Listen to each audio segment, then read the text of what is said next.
Very practical measures outlined this morning to promote growth, employment, innovation and the financial system. So a number of us have been meeting in smaller groups and getting a very set of practical measures as to what to implement in the next 12 months. I think the very fact that the Russian presidency is leading on a lot of these global policy initiatives is creating a very positive impression in the minds of international investors. The very fact that issues like anti-corruption, transparency, infrastructure are at the very forefront of the agenda, I think is giving global investors a lot of confidence about the transformation that's beginning to happen in the Russian economy. Well, the impression is this is a country with huge potential, and obviously it's very reliant upon an oil-based economy.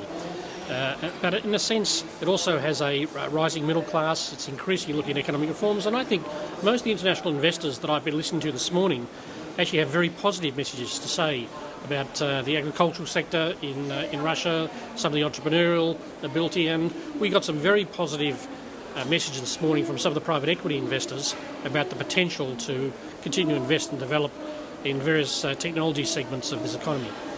Capital will flow to those markets where there is favourable investment climates.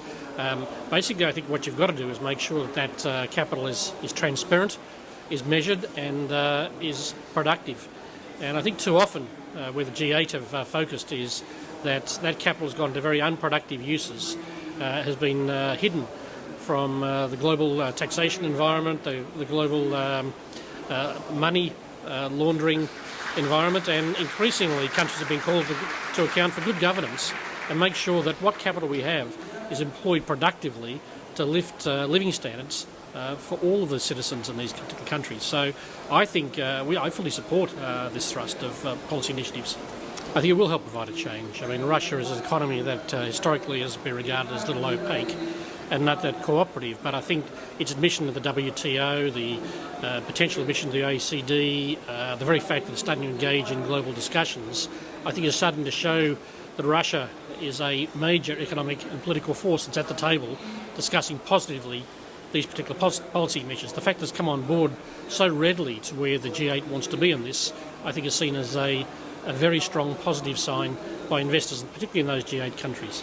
I'd certainly hope they don't bring in more bureaucracy. I hope, in fact, there's a greater transparency of issues like subsidies, of tariffs, of standardisation of products. And I think free trade agreements facilitate common investment, common products and common trade flows. And I think the very fact that we've been unable to achieve this at a multilateral basis in Doha is now being replicated by a series of bilateral and important multi-regional trade zones. So I think we're absolutely on the right path here, and it's pleasing to see Russia advocating a regional free trade zone, which I think will introduce much more private sector investment and confidence into these economies.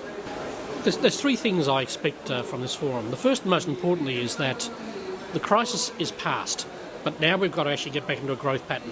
That means people are going to focus on new markets, new products, new technologies, and how we can promote things like free trade.